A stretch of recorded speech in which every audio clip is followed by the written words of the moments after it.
All right. Hello, hello, hello. What's up? Party people. Hi, Sarah. Hi. How's it going? We got some people are gonna trickle in here and join for a second. So we were just talking about like before we get started, you look good. Like, I mean, you look so good. You look toned, your hair is so good. Like I don't know what happened. I dyed my own hair for the first time. That went okay. But then I was like, oh, now I'm gonna cut it. And it was a disaster. Disaster. Like, I don't know what I was thinking. So I feel bad. And then I'm fat because like I'm drinking too much. I'm eating nachos. I'm ordering candy literally by the crate, candy bars. So I can relate. We did have we bought like our pandemic chip allotment that was supposed to be Yeah, totally. yeah, but it was gone in 4 days. So that at that point I cut myself off. Yeah, good for you. I need to shake it up a little bit. I mean, hopefully it's been cold where I live. So like abnormally it's May and it was snowing literally 2 days ago. So I think like once the warmer weather comes up, we'll get it together. So I'm in hi Vegas. everybody. Oh, you're in Vegas. Oh yeah, cool. Who do we got here? We've got Peter, Chris. Yep. Yeah, it's always warm. Ivana. Yeah, Ivana. Always warm in Vegas. That's pretty good. That's the home of like so many of my binge HGTV shows that I love. I love it. And let me just tell you of the very honest truth, my hair like hasn't been washed in days and I have so much root spray cover on that if I touch my head it's black. So there's the real for you. There you go. Yeah, our friend Nazim, who's probably going to be joining today, he coined it like a month and a half ago, and he's like, "World Hair Dye Crisis," and I was like, "It's so bad. It's so bad." Oh, hey Maria, what's up, Siri? Oh, so many people. This is awesome. Maria is from Boston. Nice. Brooklyn. Hey, Brooklyn. Yay for root spray. Yeah. Hey, Kevin. Yeah, completely. All right, so I just want you to know that so people have seen my headshot before all over the internet where I'm like wearing my fake glasses. So I brought them out today because of you. Because glasses are like this new thing. I love it. There you go. But glasses. Yours are so much better and cooler. And then actually, since I got these, there's a new trend which is like bigger is like, and these are like 6 years old. I mean, I never. We'll do some like, personal glass consultations post call. Oh, but do you hear like? You guys hear like a ringing in Sarah's thing there? Is that just me? If it's just me, it's cool. Anybody? Chris? Nava? Anyone? Okay, maybe it's just me. I don't know. No, Sarah's good. Okay, I'm a little echoey. Okay, hold on. How about that? Is that better? Better. I just turned off it's not better. It's not the same. I just restarted my computer, so I'm hoping everything is good to go. Yeah, let me close some things down, guys. Sorry, we're just getting it going here. So is it like, it's choppy. I'm choppy. You know, one of our tips for live events is to go with the tech issues and just. We'll just go with the flow. Although what I'd like to do is just call back in. Hey, Lauren, are you there? Can you just pop on for 1 second? Of course. Hi, everybody. Hey, everybody. Lauren, it's me. Filibuster for 2 minutes while I hang up and dial back in, okay? You got it. We got this. We got this. I mean, honestly, this is the time for live events and virtual, and we're all going through growing pains in tech because we're moving faster than the tech is able to keep up with right now. Yeah, exactly. And it's like every day there's a new update that we all also have to adjust to. So. Ciao from Milan. Woo! How is it there? Nazim. Hi, Nazim. Everybody, please just make sure that your chat is also set to all panelists and attendees so everybody can see everything that you have to say. And it looks like Kate is still trying to dial in. She'll get here. We will get it. I'm just like the ghost voice of lately here. That's okay. That's me as a parent right now. Oh, hey, Barb. Thanks for joining. We're super happy that you are here, as always. We have we also have some cool lately news that I know Kate is really excited to talk about just really briefly, and then I know that everyone is really excited to hear about this marketing online conference things because yeah, like we just have to kind of roll with the flow with all this tech stuff, and so it's just going to keep getting more and more intense. I mean, well, I'll talk about it when Kate gets on, but one of my key points is prepare for the things you can't prepare for the unprepared. There you go. Absolutely. No, Kate, we still can't hear you. Not hear you at all. Nope. Yep. One moment. We gotcha. You're gonna get her in. I know it. I would love to know maybe in the chat of some of your favorite live events or webinars, anything that has happened during COVID-19 that you've participated in, and maybe some of the best practices you all have seen, or just things that have resonated with you. One of the things I've been talking or taking notes about just in every event I participate in right now is something cool that works, or that people like, or that How about now? I find, oh, we got Kate. You got me? We gotcha. It's a miracle of God. Thank you, Jesus. Thank you, Zoom gods. Let me turn up my own volume. All right, everybody. It's always like embarrassing with, I mean, I'm happy to go with the flow, like as you were saying, but you know, like I'm supposed to be a tech person who knows what they're doing. And I don't know, Sarah, I don't know. But do you know what, when the pressure's on, I'm like a bumbling idiot. Yeah, the pressure is on. Everyone's watching and now I've lost all all decorum. All right, so let's start. So welcome everybody. This is Sarah Evans. This is Lately Live. I'm Kaylee from Lately. And I wanted to start by saying one thing, and Katie, get ready to drop this in the chat and we'll talk about it later. But Sarah, we're having like the best day ever because first of all, I think our signups are at an all-time high because of you for this show. So woo! Yeah, show them those guns you were just showing me. Like, no way. Those are mega guns. She's so hot. So that's awesome. And then also today Gary Vee launched a new Twitter channel that's 100% powered by Lately. Woo! So we're really excited by that, and it's awesome. So we'll put it in the chat, but feel free to tweeter him out there. All right, and what's cool is he's actually doing what we're going to talk about today is like making the use, you know, of conferences. So, all right, so everybody, background on Sarah. If you don't know her, she's the founder and CEO of Sevens Strategy. Sarah Evans, Sevens. Get it, right? And Sevens Digital PR, where she's been a digital correspondent and consultant for like all kinds of global brands, PayPal, Cox, MGM, Walmart, from digital strategy to branding, marketing, advertising, and PR. Like she's just been around the block. She's a mega mondo brain, that's what I call her. But what I especially love, Sarah, is that it's really clear how much time you take in your own communications as opposed to just rattling it off, which is super easy to do because, you know, right, we're busy.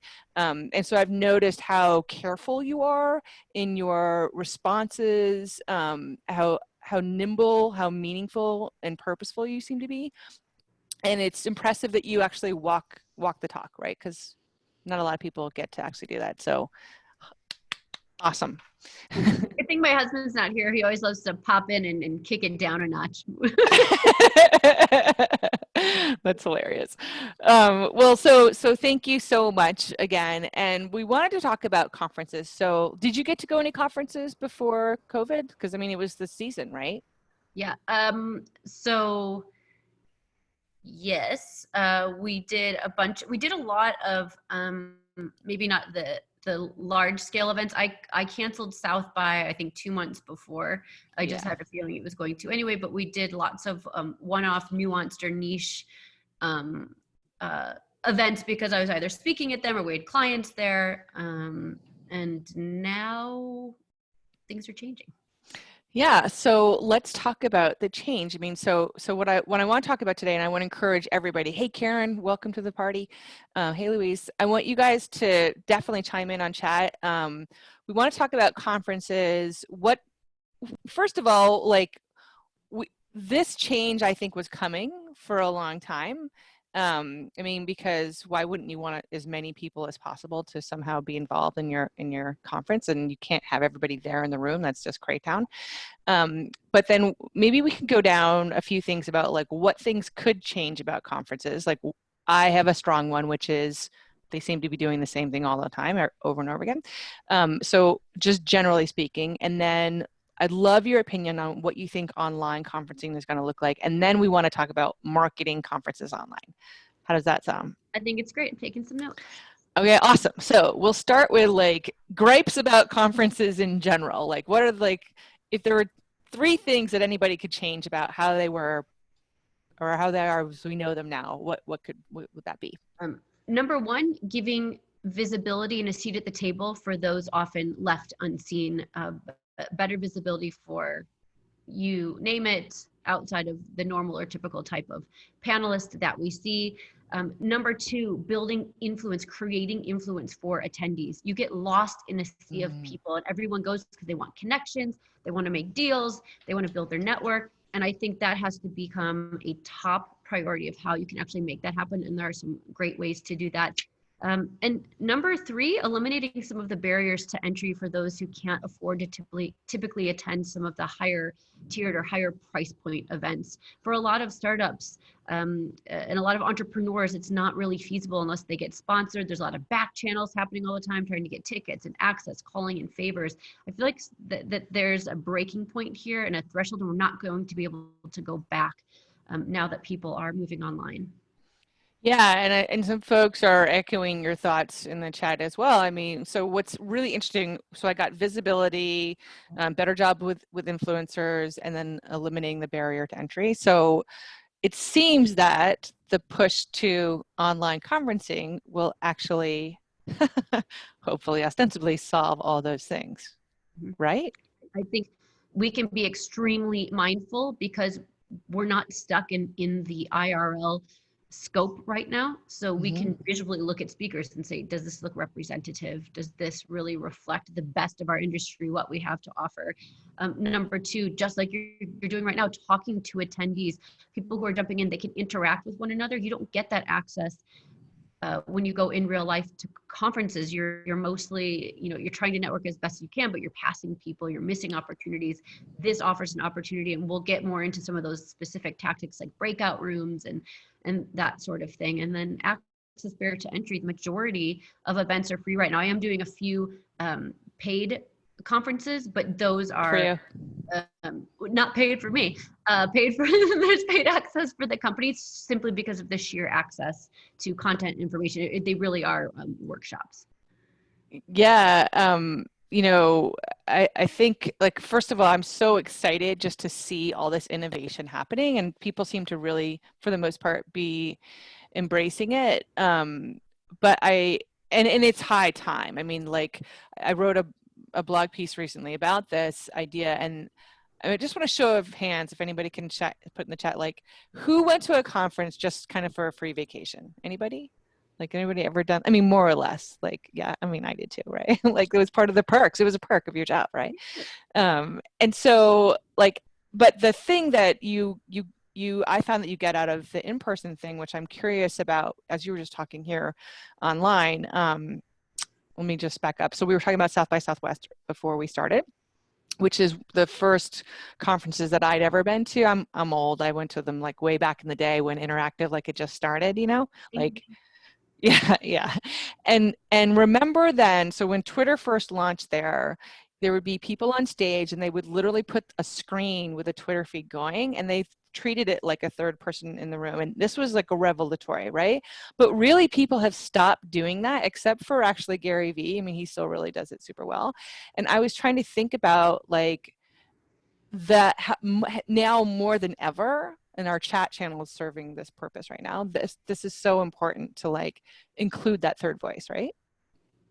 100%. I've actually been ideating. I have a specific task list right now of all of the ways that we can do that right now, just based on the technology at our disposal. And I would love for on this call in that chat area, throw out ideas, everything from using lower thirds and the ticker scroll on StreamYard to highlight, call out someone, follow so-and-so, using that back-end production to do that, utilizing chat to do that, using transitional communications before, during, and after. So I'm coming up with a plan to help build that visibility, but it also forces accountability on the conference planners and producers to find out who are your community, who's coming, who's going to be there, and how can you get those stories in advance to pre-plan.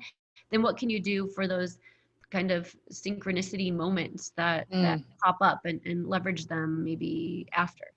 And to teach this as a skill, I think, I mean, you know, so just the skill of knowing to pay attention to the chat it's something I've had to learn also. But also you know, everybody knows I was a rock and roll DJ in another life. So like, well, I'm really used to talking to no one, right? But making it feel like it's someone. And I know that's a new skill that's going to happen because a lot of speakers aren't comfortable. There's no feedback, right? There's no audience laughing. There's no laugh track. Like when they asked LeBron if he'd play in front of an empty stadium, he was like, I think there was a swear word in there, but no. It's a skill. And it's something I will say my children are developing very quickly because of the rise of YouTube. Everybody wants a YouTube channel, so they're used to talking into the abyss. Yeah, so talking into the abyss, like I think we should hashtag that's brilliant. Okay. And you know, thinking about, so this is all tied into the feeling. There's a feeling about conferences, right? There's a reason we go. It is to connect, you know, in addition to get a tan or eat in Las Vegas. But like, it's also that the feeling that like a concert will get you as well, of course, like where you have that wave of connection with total strangers, right? Have you felt that online before or only in person? I have felt symptoms of that. What do I want to say? Like one-off moments of that, never the full comprehensive euphoric feeling. And I know Nava's in here as well. The only time I felt that like, whoa, I'm so close online is jumping into a VR opportunity. I just jumped into a VR surgical training last week and I was like, oh my gosh, the doctor's right there. So I think maybe that there's an opportunity for some connected tech in that scope when we can't travel. I'm not saying it's going to become primary, because if we can get back together, I think we should, and then take the best practices from this, which we'll talk about, and integrate them into in real life conferences. Yeah, it's funny. I heard someone else recently talk about VR, and like there's a chance for a resurgence. Like it kind of like it was born and then died. What's old is new again. We're seeing a lot of that. Yeah, for sure. And I love, by the way, Barbara was saying the audience often forgotten in terms of what they want, which is so true. Like, so a conference that we all know and most of us have been to, the number one complaint I heard people say was the programming has been exactly the same for the last 3 years. It might be a conference in San Diego, that conference. And I was thinking about South by, for example. Like I haven't been to South by in a long time, so I actually don't know what it's like. But when I left, before I left, what I loved about it was that you could pop in and out of rooms on your own. And instead of having the pain of choosing which session to go to, you could just like nimbly move around and really get a large, you know, sense in that way, and then feel connected, which is impossible now, right? You can't even, once you're there because it's just too cluttered and whatever. So, you know, just trying to think like that, you know, look, I guess there needs to be some, I should stop talking and we should let you talking. So let me, because you're our guest, but there needs to be this new customer listening about conference listening, right? Like, yes. I mean, and sorry about the dog, the kids are walking the door. Oh, it's only you. Okay. Hi, you. Hi, you. What's your name? Cashton. Doing some online learning right now. So the listening part is essential, from the planning to the execution to the post. I feel like we have even more opportunity to involve crowdsourcing in topics. You know, so much of the conference planning process is done behind the scenes, closed committee, closed doors, private, minus maybe South by Southwest where you submit publicly your, you know, tracks and do of that. But there's more opportunity to get people involved by voting, by maybe showing the type of inclusion that's being offered. We can do a lot more even on the back end, the pre-plan, just to get to the point where we can listen. Yeah, 100%. And so so my question now is, let's just switch a little bit and take that gear into monetizing. So like, what do you think people will pay for? Like, what are they paying for now, and how do we translate that online? So I think the payment thing is a great issue, and I don't have that all figured out yet. What I can do is ideate and know what I would pay for. Number one, I would pay for sheer access to someone that I actually get to interact with. So if it's someone like, I mean, Gary Vee, you know, we just talked about him, so we can mention him. You know, everybody wants to ask him a question, get his insight. And maybe it's not just access asking a question, but much like if you're going to a step and repeat and getting your photo side by side, maybe there's a 20-minute, you know, virtual side-by-side photo opportunity, you know, things like that. And then actual practical, tactical, implementable tools. So I'm all about hardcore focused niche workshops where you're going to be learning things to get takeaways, where there are tools that you're actually going to take, templates, anything that I can take and use and implement into my business right now. But we are also conditioned right now. What's old is, again, you know, virtual conferences and live streams and webinars are not new. A lot of it has been free. We're coming out of that mentality that everything has to be free. Well, since things are changing, then we have to think about, if we are going to charge for that, what are we providing of value? So it can't just be the same format, the same offerings, listening to talking heads like me. There actually has to be, you know, I'm getting on with a you know, prepackaged deck. I'm giving you templates. I'm giving you things you can use that are valuable. A lot of extras. Yeah. Like, so in combination with the show itself, the post show, the after show, like remember that crappy goodie bag full of crap that everybody just dumps? Right? How do we put new virtual value, you know, into that thing? I love the virtual. I'm taking notes here. See the virtual goodie bag, or the virtual gift bag after a conference, where it allows sponsors to integrate deals, discounts, coupons, but actual things. Because if you put it virtual, it's not just a card you can throw in. You're going to be more mindful about what you're compiling and putting together. So as a point of value, if you're going to be charging, maybe you pay this, but you're going to be getting, you know, 3 times that amount in deals, discounts, and offerings from the sponsors or vendors. Yeah, so it's so interesting. Like, I love this topic because there's so many ideas, and because no one solved it yet, right? So that's the fun part. Sure. And there seems to be like this dichotomy of like new school, going more new school, way new school, and then also weaving back in some of the old school. Like, you know, again, I was a radio DJ. People don't even know what radio is anymore. But there's that analog part that I sort of love, that there's that tactile feeling, which is what we're trying to communicate here a little bit. And I was thinking about the speakers themselves are going to have to be more showers. They're going to be more entertainers. The way that Gary Vee, for example, is so good. I mean, sorry, we're just kissing his ass today, but he's of the moment. But so good at evoking that emotion, you know, through the screen. And so I think there's going to definitely have to be a shift from information delivery in a panel or in a presentation to actually like feeling.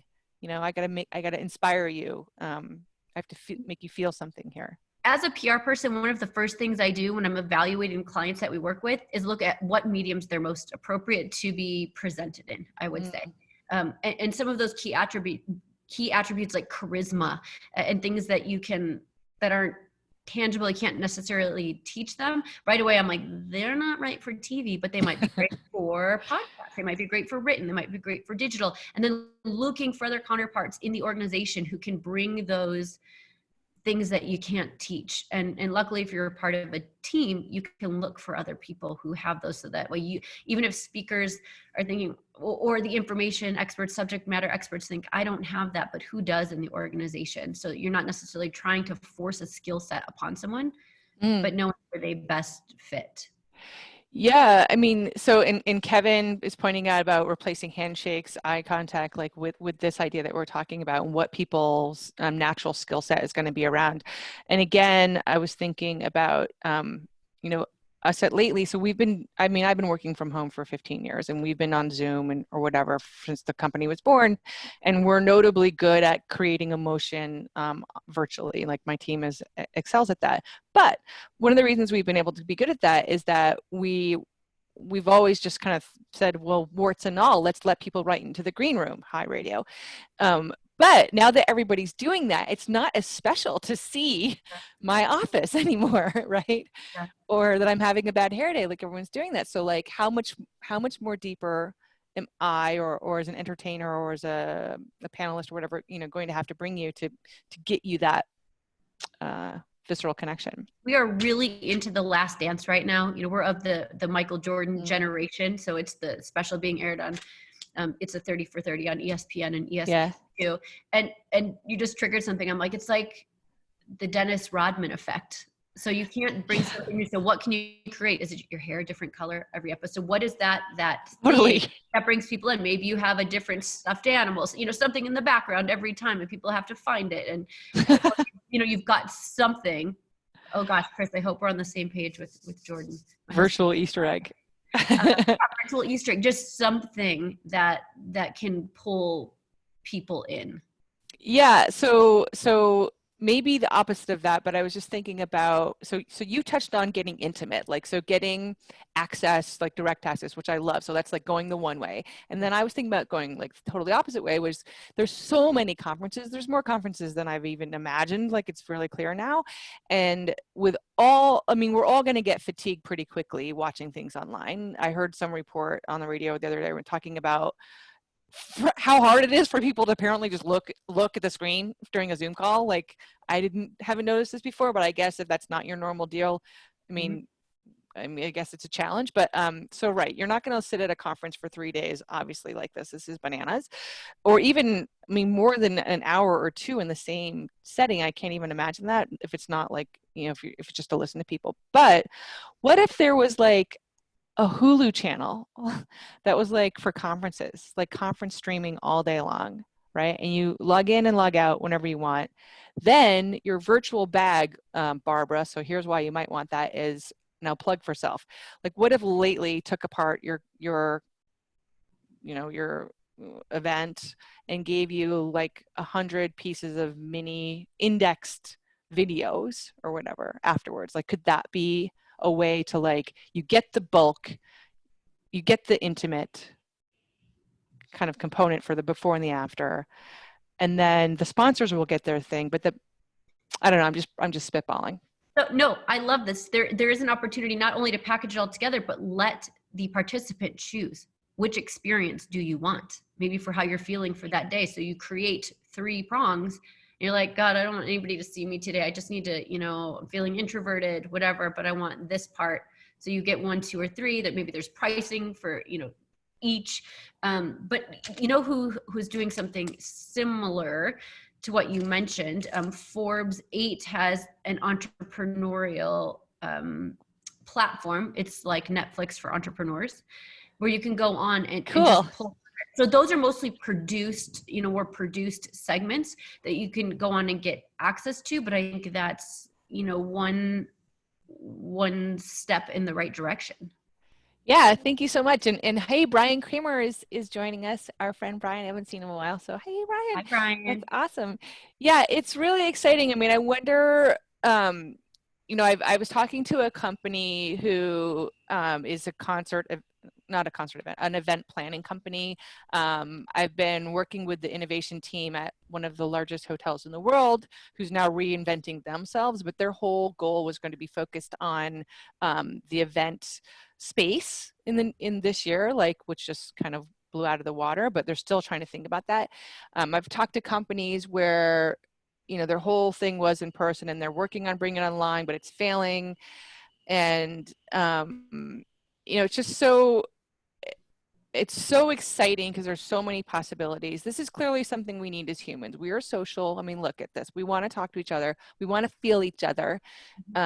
And whether or not there's a virus in the midst, we still need to figure out how to solve for this, because we want to be galactic. We have to stop thinking being global even, right?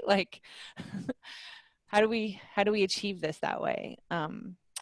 So I know we're almost over, but I think this is super fun, and I think you're amazing brain, and I want to know your notes. What are those notes that you're writing down over there? Oh yeah. So if you had, is there anything we haven't covered that you've had an idea about that you want to say, number one? And second of all, if you had an idea that for either conference givers or conference goers about how we could reshape this collectively. Yes, I truly believe that one of the main reasons that you keep hearing things, well, we tried to do it, but it fell apart, is because they're just trying to do the same thing or trying to squish in a new thing in the same way without truly starting from a clean slate. And it seems easy to say, but truly start with nothing. Look at the tools at your disposal and then start from there. Think about your objectives. If it truly is to connect, build influence, nothing builds your own influence like building up others. So how can you do that? Whether it's simulated live content, you know, things can still appear live, but if you want your speakers to become more engaged, it's really hard to speak live and watch the chat and look online and do this. So why not set it up so they can be more engaged with a simulated live feel? This concept of transitional communications. Your event doesn't only have to live in the event. The pre, the during, the post, how do you offer resources and offer people a chance to connect? We talked about breakout rooms that you can either pre-assign or you can revert back to. Building influence for attendees. I already said this, but no longer lost in a crowd, that we can highlight, recognize, and follow them. Paying your speakers. If you're asking people to give time for these events, let them participate either in the monetization of the event, give them some incentive versus, of course, building up their influence, but let them participate. And then amplification, maximization.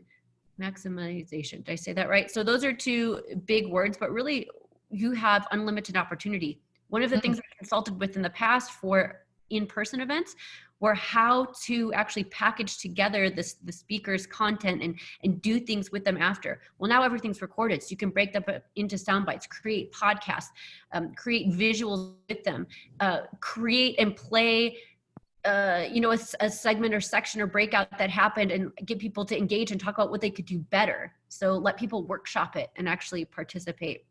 And then for conference planners, write down your wish list. If nothing else, keep a vision board, even though that's, a bit overused, but your wish list of what you'd like to see happen and work backwards from there. That's so huge. Like, and you started with that and then you kind of ended with the same idea of like, think about what your objectives are, what your goals are. That's, a constant problem in all marketing is people forget that. They just do things for the sake of doing things or directionless. And like, that now more than ever, it's okay not to be immediate. It's okay to take a back seat, get the vision and do it. Maybe not do it the right way first time, because everything's always better when you mess it up. I mean, I know this being a startup owner, but like do it with the understanding that you're going to have as much knowledge as you can, keep your goal in mind, and then be flexible along the way, right? We have to. I say get in there and experiment and find out. If you don't ask, you'll never know, and you can't be better if you don't ask. Yeah, like you can't have, I was thinking about SAP, for example, with Sapphire, like you can't go into this thing having it all polished anymore. That's gone. You're not going to be able to do it. It's got to be a million people have said this, but I know Alan Berkson, our friend, said it recently, but everybody's a startup right now, right? Beyond. Beyond. All right. So were there any questions that anybody, really quick, we got to go, we're late, but if there's one question that anyone is burning to have that we can ask Sarah, and if not, I'm going to wrap it up and say thank you to everybody, because like we were so excited about this. Sarah, I can't believe that we haven't met before. Like apparently we know a million of the same people. So next time that there's a conference in Vegas, I'm totally texting you. Okay. Okay, cool. And so awesome. Well, thanks to all of you. We'll see you guys next Tuesday. It's the Writers Masterclass, where I'm going to like literally do marketing writing for you and show you the tips and tricks of how to optimize your AI. Yes, Tim, we will send you a recording of this afterwards. So don't worry, you'll get the whole deal. Sarah, I love you. Hi. You too. Virtual hug. Thank you so much. Thanks. Bye, guys. All right. Cheers. Bye.